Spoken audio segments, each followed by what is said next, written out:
उमर साहब, अब ये तो इन्होंने कह दिया कि हम खुदारा हम नहीं लगा सकते, हम पे ये इल्जाम लगाना छोड़ दें। जजेस पूछ लें, 5 जजेस में से पहले टॉप 2 किसने लगाए? सीजेपी पाकिस्तान किसने पिक किया? कॉन्स्टिट्यूशनल बेंच का हेड किसने पिक किया? तो पिक एंड चूज जब आप फॉर्मेशन ही फिक्स कर लें, फिर जिस तरह की कमेटी बना लें, मगर इससे कतई नज़र देखें जजेस की तादाद बढ़ा लें, वो ठीक है, गवर्नमेंट कर सकती है, एक्ट ले आए बढ़ा लें, मगर मसला क्या है? बात है क्वालिटी का मसला है। देखें ऑलरेडी भी जजेस बैठे हैं। अगर आप पंजाब की एग्जांपल ले लें, इस वक्त हाई कोर्ट की स्ट्रेंथ 60 जजेस की है। अगर 60 जजेस भी हाई कोर्ट के आप पूरे आपने पिछले टेन्योर में लगाए ही नहीं, अभी तक 27 तो वैकेंसीज वो खाली हैं।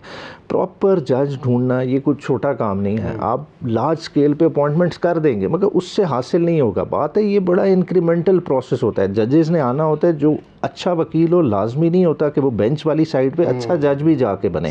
तो ये बड़ा इंक्रीमेंटली स्लो प्रोसेस को बिल्डअप करना है। 6 महीने जी आपका 5 का 10 का लॉट आए, उसमें से आप देखें कौन से चल सकते हैं कौन से नहीं। अगर आप इस तरह लार्ज स्केल इम्पोज कर देंगे, आपका सिस्टम बैठ जाएगा। ये आज आप लिख लें, क्योंकि ये डिस्पेंसेशन ऑफ जस्टिस की हम बात कर रहे हैं, खाली डिस्पोजल नहीं करनी। क्योंकि देखें डिस्पोजल क्या है, आज आसान है, एक जज ऐसा बैठा दे जिसके कान बंद हो, वो डिसमिस करते जाए, डिस्पोजल तो हो जाएगी। अगर बात ये आपने आम लिटिगेंट को इंसाफ देना है, इंसाफ देने के लिए आपको उस तरह के मैच्योर लोग, सेंसिबल लोग लाने पड़ेंगे। शायद वो वकील इतने अच्छे ना हो, मगर एज ए जज उनकी क्वालिटी बहुत डिफरेंट साबित। मैंने साहब कल ही फैसल चौधरी साहब को हम देख रहे थे, बड़े ज़ोरदार बोल रहे थे, आज उनको लीगल फिट टीम से निकाल दिया कि क्या हुआ? भाई इंटरनेट मेरे तक खबर नहीं पहुंची, मगर है कि इसी तरह की न्यूज़ चली है। अच्छा, तो कोई रीज़न मतलब? देखिए रीज़न तो अभी ये सलमान अकरम राजा साहब सेक्रेटरी जनरल हुए हैं, आप उनसे पूछ सकते भाई हैं, इसलिए तो नहीं कोई? अगर फवाद चौधरी के भाई होते तो इन द फर्स्ट प्लेस रखा क्यों होता? तो फिर कुछ और कोई और रीज़न कोई मतलब कोई वैसे एनी वाइल्डेस्ट आइडिया कि क्या हो सकता है? कोई आइडिया नहीं। अच्छा चलें। अच्छा, अब मुझे ये बताएं कि फैसल वाडा साहब का ट्वीट आपने पढ़ा है? वो कहते हैं कि जी आप लोगों ने तो कोई इंटरेस्ट ही नहीं लिया, बानी पीटीआई की बहनों से कोई जाकर नहीं मिले। मैंने कल रात कह दिया था, आज ट्वीट किया, तो आज उनकी माशाल्लाह बेल हो। देखिए बहुत इररिलेवेंट, देखिए हमारे अपने इंटरनल इश्यूज़ हैं, वो जिनके इश्यूज़ उजागर कर रहे हैं उन्हीं को जो है ना ज़्यादा जोश से उजागर करें। क्योंकि देखें टेबल टर्न होते टाइम पता नहीं चलता। जो आज इस तरफ बैठे हैं, कल वो दूसरी जगह अपनी सीवीज़ लेके फिर रहे होते हैं। तो ये प्रॉब्लम नहीं है। एक मिनट, ये आपने बड़ी मतलब खुद उन्होंने नहीं कहा कि मुलाकात के लिए मुझे खान साहब बुलाएंगे, दिन के वक्त बुलाएं मैं जाऊँगा। ठीक है, इसका क्या मतलब है? बात है चीज़ों को। और अच्छा, आप लोगों को लगता है कि जिस तरह एक इल्ज़ाम भी लग रहा था कि जी अब बाकायदा कोई डील हो गई, कोई प्लान हो गया, आप देखें मतलब ज़रा सख्तियाँ कम होना शुरू हुई हैं, इज़ इट सो? देखिए डील होनी होती तो इतनी कष्ट गुजार के खान साहब की बेगम आती। आईनी तरमीम ही एक ऐसा इम्पोर्टेंट था कि उसके बाद मामला ठीक हो। 26वीं आईनी तरमीम तो इन्होंने की है बदहवासी में, बुनियादी तौर पे करना कुछ और था और दे फेल शॉर्ट ऑफ इट। और अब इसलिए आगे की जो आप 27वीं 28वीं की गूंज सुन रहे हैं, वो इसी वजह से सुन रहे हैं ना। अगर इनका प्लान पूरी तरह से एग्जीक्यूट हो जाता तो आज इस तरह से ना बात कर रहे होते। मगर मसला में से कितना % ने हेल्प किया है टू गेट दिस? 5 बंदे ओपनली गए हैं, 5 बंदे ऑन रिकॉर्ड हैं, ठीक है, जिनका नाम भी सबको पता है। और चलें आज़ाद कर लें, जिस तरह क्लेम कर लें। बात है देखें उन्होंने एसआईसी के भी नहीं दिए ओवरऑल। नहीं, एसआईसी के एफिडेविट्स आज भी मौजूद हैं, नहीं हमारे पास मौजूद हैं, लेकिन उन्होंने जमा नहीं कराया इलेक्शन कमीशन। वो तो हमने जमा कराने ना। बात है कि हमने देखें चौधरी इलियास का एफिडेविट लेके गए, ठीक है, नहीं इलेक्शन कमीशन ने एक्सेप्ट किया, इलेक्शन कमीशन ने उसे काफ लीग का डिक्लेयर कर दिया, इसी तरह आदिल बाज़ई का नून लीग का डिक्लेयर कर दिया। इधर तो बहुत बड़े बड़े तमाशे हुए, मगर चलें कतई नज़र। मगर मसला ये है, देखें आपने किया गया, इस अमेंडमेंट से हासिल क्या किया? ओवरऑल देखें आपने मोर कन्फ्यूजन कॉज कर दी। आपने एक देखें एक हेड होता है किसी भी इंस्टीट्यूशन का, वो ऑल पावरफुल होता है, वो internal day to day working चीज़ें डिसाइड करता है स्ट्रेटेजिकली और अपने एक निज़ाम को लेके चलता है। आपने अदलिया के अंदर ही 2 कैंप्स बना दिए हैं। मतलब चलें अभी ठीक होगा, आपने एक CJP डेजिग्नेट कर दिया, एक कॉन्स्टिट्यूशनल हेड कर दिया, कल को इनकी जब इंटरनल लड़ाई बनेगी उस वक्त क्या होगा? बात है अजीबो गरीब आपने डिवाइड क्रिएट कर दिया। आप अदलिया को ट्रीट ऐसे कर रहे हैं जैसे कि वो आपका कोई महकूम महकमा है। बात है रियासत का सतून है, अदलिया को अपनी पॉलिटिक्स से बाहर रखें। हम लड़ते रहेंगे, आगे भी लड़ेंगे, देखिए, क्योंकि हमारे आइडियोलॉजिकल डिफरेंसेस हैं, वो हमें अपनी टर्फ पे रखने चाहिए।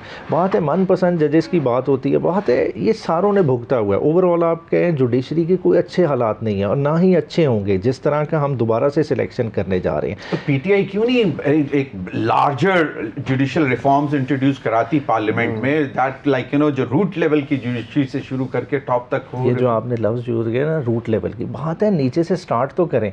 आप कह रहे हैं कहते हैं कि ट्रिकल डाउन इफेक्ट ज्यादा बेहतर होता है instead of like you know to push the things from below and push them up. नहीं, बंदे को कैंसर हुए और आप उसका हेयर ट्रांसप्लांट करने पे लगे हुए हैं। बात है टॉप से क्या हो जाएगा? ओवरऑल नीचे देखे 22 लाख से ज्यादा केसेस आपके नीचे फंसे हुए हैं, लोगों को नीचे नहीं, ओवरऑल देखें ना ये टॉप पे लगे हुए हैं ना, तो उस तरह का मसले देखें इस तरह से नहीं टैकल होंगे। ओवरऑल आपको लोअर साइड पे देखना पड़ेगा। लोग आजकल जाते ही नहीं अदालतों में, किस वजह से नहीं जाते? देखें 15,000 की कोर्ट फीस लगानी पड़ेगी, वकील को फीस देंगे, 6 महीने बाद वो इंटरेस्ट छोड़ देगा, फिर अगला वकील करेंगे, कोई ना कोई ऑर्डर चैलेंज होगा। मतलब लोगों के उस तरह के मसले मसाइल। तो आपके पास इतने अच्छे लीगल माइंड्स हैं, so why don't you propose some solid things that can be introduced? देखिए, ताकि आम आदमी की परेशानियां खत्म हो। एंड आई होप कि barrister Akeel would second that और आप लोगों के साथ खड़े हो जाएंगे कि जी ये बड़े अच्छे रिफॉर्म्स हैं, we should carry them out. के माहौल में प्रपोज करें जहां आप कह रहे हैं कि ओपन माइंड से लोग काम कर रहे हैं पर हाथ और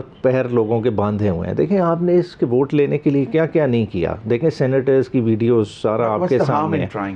देखिए ट्राई किया जा सकता है, ये स्टार्ट ये कोई कॉन्स्टिट्यूशनल अमेंडमेंट से नहीं स्टार्ट होना, ये एक्ट्स की है बात है। आपका लॉ एंड जस्टिस कमीशन मौजूद है, उसको फाल करें ना, उसमें चीफ जस्टिस ऑफ पाकिस्तान का बड़ा किरदार है, लॉ मिनिस्टर का किरदार है, ओपन करें, पब्लिक स्टेक होल्डर्स को इन्वॉल्व करें। जब तक पब्लिक को इन्वॉल्व नहीं करेंगे चीज़ें चल नहीं सकती। आप कहें जी ADR बड़ा अच्छा चीज़ है, इंग्लैंड में चलता है, भाई हमारा माशरा जिस तरह का है हमारे में शायद वो ना चले, हमें लोकल लिहाज से चीज़ों को जो है ना एडजस्ट करना पड़ेगा।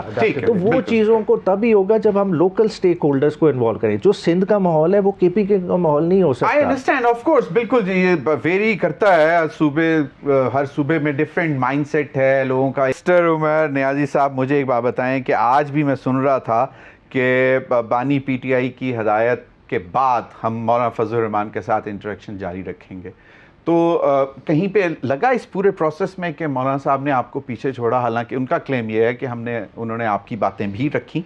अच्छा, बुनियादी तौर पे देखिए पॉलिटिकल एंगेजमेंट तो पहले भी जारी था और जैसा आपने कहा जारी रहेगा, मगर हमारी उस एंगेजमेंट में कोशिश क्या थी? देखिए हम खाली ये बावर कराना चाह रहे थे कि जिस तरफ जा रहे हैं ये डोमेन हमारा नहीं है जिसमें हम इंटरफेयर करना चाह रहे हैं। देखिए पार्लियामेंट के पास बिल्कुल इख्तियार है, ये हम नहीं कहते कि इख्तियार नहीं है, अमेंडमेंट भी कर सकती है, एक्ट भी ला सकती है, मगर जिस डोमेन में इंटरफेयर कर रहे हैं ना उधर इंटरफेयर करना नहीं बनता। ये डायरेक्ट इसको लिया जाएगा अदलिया पे हमला, और इसी वजह से आप देखें कि यूनाइटेड नेशन का वर्किंग ग्रुप हो वो भी क्या कह रहा है और इर्द गिर्द से आवाज़ें क्या आ रही हैं कि आपने जो बेसिक सेफ गार्ड से वो भी खींच लिए हैं और इसमें आम बंदे पे उसके असरात आएंगे। जब देखें एक बेंच की कॉन्स्टिट्यूशन, बड़ी बातें की जाती हैं कि जो भी मैसेजेस आ रहे हैं उसमें ह्यूमन राइट्स का इशू बहुत ज़्यादा मतलब हाईलाइट किया जा रहा है। Where do you see that that is being देखें आप देखें दुनिया में जजेस की सिलेक्शन का स्ट्रिंजेंट क्राइटेरिया है, पार्लियामेंट्स की भी इन्वॉल्वमेंट आती है, अमेरिका की एग्जांपल दी जाती है, ठीक है, मगर अमेरिका के अगर पार्लियामेंट उसमें कर रही है स्क्रूटनी तो वो पार्लियामेंट एग्जीक्यूटिव का हिस्सा नहीं है।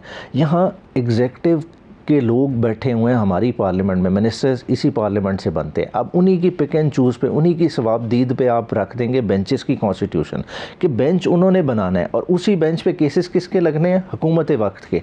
जितनी कॉन्स्टिट्यूशनल लिटिगेशन है किसके अगेंस्ट होती है? आपके अगेंस्ट या मेरे अगेंस्ट तो नहीं होती ना, वो तो होती है हुकूमत वक्त के अगेंस्ट, और उस हुकूमत वक्त को इख्तियार दे देंगे ये वाले इस सर्टन माइंडसेट के जजेस मेरे केस सुनेंगे, तो फिर खुद आप देख लें नतीजा क्या होगा। फिर ह्यूमन राइट्स की वायलेशन भी होगी, और इन्हीं वायलेशन का आज मंसूर अली शाह साहब ने बड़ा अपने लेटर में उसको उजागर किया। और अब इस तरह के माहौल में तो फिर आप देखें हम बतदरीज नीचे चले जाएंगे। साहब की से बात शुरू हुई थी कि आप लोग उनसे बाकायदा रखेंगे राब्ते और पॉलिटिकल एंगेजमेंट, लेकिन उन्होंने आपका उस कमेटी से रिक्यूज करना को क्वेश्चनेबल मतलब नहीं, उससे करना बनता था। देखें उसमें उन्होंने कहा कि अगर बैठते तो शायद मतलब ज़्यादा बेहतरी नहीं बेहतरी आ नहीं सकती। देखें इसमें बैठने का मतलब क्या था कि हम बैठ रहे थे 26 बीच में आईनी तरमीम को मानते हैं आप, तो आईनी तरमीम के अलावा हम इस एक्सपेक्टेशन से बैठते हैं कि हम अपना मर्जी का जज लाना चाहते हैं।